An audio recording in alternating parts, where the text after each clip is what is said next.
तो पिछले एपिसोड में टैन्यू सभी के साथ में विरियल गडेविस में काफी आगे की तरफ जाने लगा था, जिसके बाद अगले सीन में हम देखते हैं कि वे सब इसी तरीके से अभी भी उसी तरफ जा रहे होते हैं। लेकिन असल में अब यहाँ पर बहुत सारे बीस्ट इनके ऊपर नजर भी रख रहे थे, जिसके बारे में इनको कोई भी अंदाजा नहीं होता। इसके बाद हम देखते हैं कि वे सभी हुआंगफू के स्पिरिट बोर्ड के बारे में बात करने लगे थे और कहने लगते हैं कि यह स्पिरिट बोर्ड तो असल में टॉप लेवल वाला ट्रेजर है, जिसके वजह से इसके स्पीड के सामने सेकेंड लेवल वाले बिस्ट भी कुछ नहीं कर पाएंगे और इसीलिए अभी हम सभी यहाँ पर पूरी तरह से सेफ हैं। लेकिन तभी इसी बीच हम देखते हैं कि टैन्यू के बॉडी के अंदर बहुत सारे अजीब से चेंजेस होने लगते हैं और इसे देख ऐसा लग रहा था कि इसकी बॉडी धीरे धीरे क्रैक होने लगी है, जो कि असल में इसके स्पिरिचुअल पावर के कंज्यूम होने के वजह से हो रहा था। लेकिन इसके बाद भी उसे इसके बारे में कोई चिंता नहीं होती और वो अभी भी इसी तरीके से आगे की तरफ जा रहा होता है। इसके बाद वो सभी से बताता है कि हम बहुत पहले ही 5000 माइल्स वाले एरिया के अंदर आ गए हैं, इसीलिए हो सकता है कि अब तुम्हें यहाँ पर ट्रेजर दिखाई देने लगे और अगर ऐसा हुआ तो तुम तुरंत वहाँ पर जाकर उसे कलेक्ट कर सकते हो। लेकिन इसी के साथ वो इनसे कहता है कि यहाँ पर बहुत सारे खतरे भी हैं और इसीलिए वो इनसे अपने सेफ्टी का भी ध्यान रखने के लिए कहता है। जिसके बाद हम देखते हैं कि सभी लोग इसकी बात मानने के लिए रेडी हो गए थे। तभी इसी बीच हम देखते हैं कि इनको नीचे कोई रेड कलर की एक रेयर एलेक्सिर नजर आती है, जिसे देखते ही सोंग और उसका साथी इसके लिए एक्साइटेड हो गए थे और फिर वे दोनों इसे लेने के लिए स्पिरिट बोर्ड से नीचे भी आ जाते हैं। इसके बाद हम देखते हैं कि सोंग अपने पावर का यूज करके इसे लेना चाहता था, लेकिन असल में वो रेड कलर की एलेक्सिर भी काफी चालाक होती है, क्योंकि सोंग जैसे ही अपने पावर का यूज करके इसे पकड़ना चाहता था, वो रेड कलर की एलेक्सिर किसी तरह से अपने आप को बचा लेती है और फिर इस तरह से वो इनसे बचने लगा था। लेकिन इसके बाद भी हम देखते हैं कि सोंग इसे बहुत ही आसानी से खोज लेता है और फिर वो इससे कहने लगता है, तुम्हें क्या लगता है कि तुम यहाँ से बचकर भाग पाओगे? और अब इतनी बात कहकर वो अपने पावर का यूज करके इसके ऊपर अटैक कर देता है। जिसके बाद हम देखते हैं कि वो रेड एलेक्सिर इस पर कुछ भी नहीं कर पाता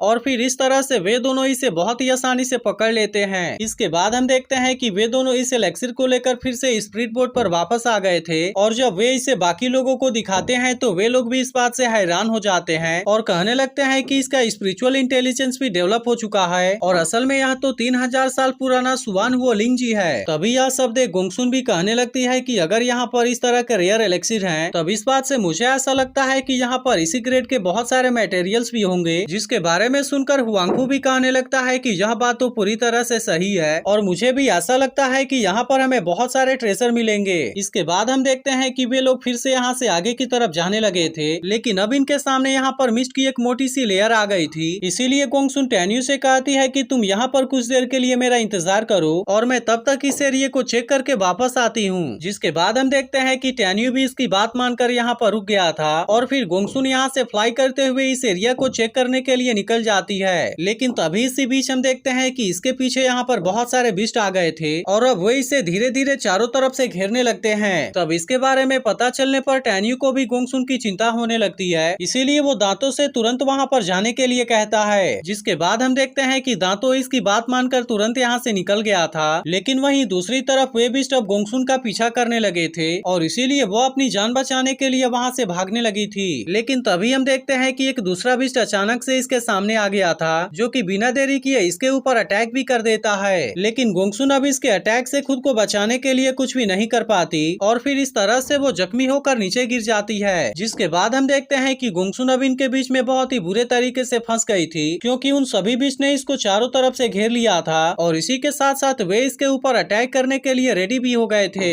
लेकिन तभी हम देखते हैं कि दांतो इसे बचाने के लिए यहाँ पर आ गया था और फिर जैसे ही इसमें से एक बिस्ट गोंगसुन के ऊपर अटैक करने के लिए जाता है, तब दांतो तुरंत इसके ऊपर अटैक करके गोंगसुन को बचा लेता है और फिर इसके बाद वो इनके सामने यहाँ पर बहुत तेज दहाड़ भी मारने लगा था। जिसके बाद हम देखते हैं कि वे सब इसके पावर से डरकर तुरंत वहाँ से भाग जाते हैं और फिर गोंगसुन तुरंत स्पिरिट बोर्ड के ऊपर वापस आ जाती है। जिसके बाद इसके ऐसे हालत को देख सियाओ को इसके बारे में चिंता होने लगी थी और इसीलिए वो गोंगसुन से पूछने लगती है कि कहीं तुम्हें कुछ हुआ तो नहीं। तब इस पर गोंगसुन उससे कहती है कि तुम इसके बारे में चिंता ना करो, क्योंकि दांतों ने मुझे सही समय पर बचा लिया। वहीं दूसरी तरफ हम देखते हैं कि दांतों भी अब टैन्यू के पास में वापस आ गया था और फिर इसके बाद वे सभी फिर से यहाँ से आगे की तरफ जाने लगते हैं। तभी हम देखते हैं कि मेंगई को टैन्यू के बारे में चिंता होने लगती है और इसीलिए वो उससे कहने लगती है कि तुम्हें अपने बॉडी को प्रोटेक्ट करने के लिए अपने स्पिरिचुअल पावर का यूज करना चाहिए। लेकिन अभी भी हम देखते हैं कि टैन्यू को इसके बारे में ज्यादा कुछ चिंता नहीं होती,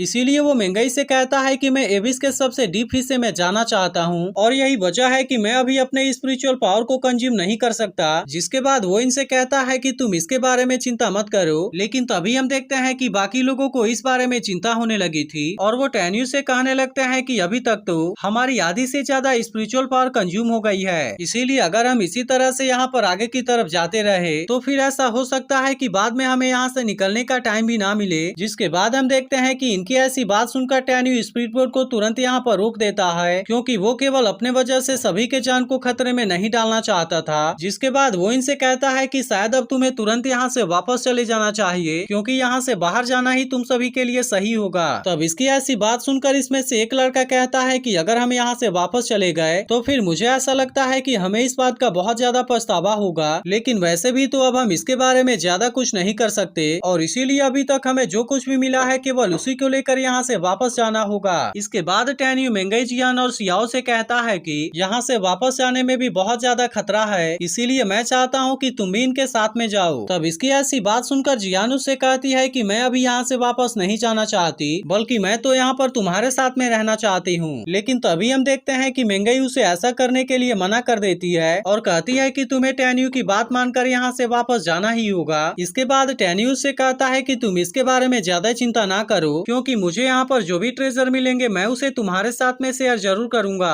तब इसकी बात सुनकर जियान उससे कहती है कि तुम अपने सेफ्टी का ध्यान रखना, क्योंकि अब हम लोग यहाँ से बाहर जाकर तुम्हारे वापस आने का इंतजार करेंगे। लेकिन अब इसी के साथ हम देखते हैं कि मेंगई को भी इसके बारे में काफी चिंता होने लगी थी, इसीलिए वो उससे कहती है कि तुम इसके लिए अपना बेस्ट जरूर देना, लेकिन इसी के साथ तुम्हें प्रॉमिस करना होगा कि तुम पूरे सेफ तरीके से वापस जरूर आओगे। जिसके बाद हम देखते हैं कि टेन्यू इसके लिए मेंगई से प्रॉमिस करता है। वहीं दूसरी तरफ हम देखते हैं कि सियाओ को भी टेन्यू के बारे में काफी चिंता होती है, इसीलिए वो उससे कहती है कि यहाँ पर तो बहुत सारे खतरे हैं और इसीलिए तुम भी हमारे साथ में वापस क्यों नहीं चलते। लेकिन अब इसकी ऐसी बात सुनकर टेन्यू अपने और इन तीनों के चारों तरफ एक बैरियर को क्रिएट कर देता है, ताकि इस तरीके से इनके बीच में होने वाले बात को दूसरा कोई ना सुन पाए। इसके बाद वो इनसे कहता है कि तुम्हें भी तो बहुत अच्छे से पता है कि मैंने एटर्नल स्वॉर्ड को ले लिया था, जो कि असल में मेरा ओल्ड वाला फायर स्वॉर्ड है, जिसे कि एटर्नल इमोर्टल सेक्ट के एंसेस्टर ने ब्यूरियल गॉड एबिस में से ही पाया था। इसीलिए मुझे ऐसा लगता है कि मेरी दूसरी वाली डिवाइन स्वॉर्ड भी यहीं पर होगी, जिसके वजह से ही इसे खोजने के लिए मैं वहाँ पर जाना चाहता हूँ। तब इसकी ऐसी बात सुनकर मेंगई उससे कहती है कि तुम अपना आइडेंटिटी टोकन मुझे दे दो, ताकि इस तरह से मुझे तुम्हारे बारे में पता चलता रहेगा और इसीलिए मुझे इसके बारे में ज्यादा चिंता नहीं होगी। तब इसकी ऐसी बात मानकर टेन्यू अपने आइडेंटिटी टोकन को इसे दे देता है और फिर इसके बाद वो हुआंगफू और उसके साथ वाले लोगों से पूछता है कि क्या तुम भी मेरे साथ में इसके डीप हिस्से में जाना चाहते हो। जिसके बाद हम देखते हैं कि वे लोग इसके साथ में जाने के लिए रेडी हो गए थे। तभी इसी बीच हम देखते हैं कि दांतों को यहाँ पर किसी चीज के होने का एहसास होता है, इसीलिए वो इसके बारे में पता लगाने के लिए यहाँ से कुछ ऊपर आता है और फिर इसके बाद वो तुरंत टेन्यू के पास में वापस आ जाता है। जिसके बाद एपिसोड यहीं पर एंड हो जाता है। तो अगर एक्सप्लेनेशन अच्छी लगी हो तो वीडियो को लाइक जरूर कर देना और अगर आपने इसके पिछले एपिसोड को मिस कर दिया हो तो लेफ्ट वाली वीडियो जरूर देख लेना।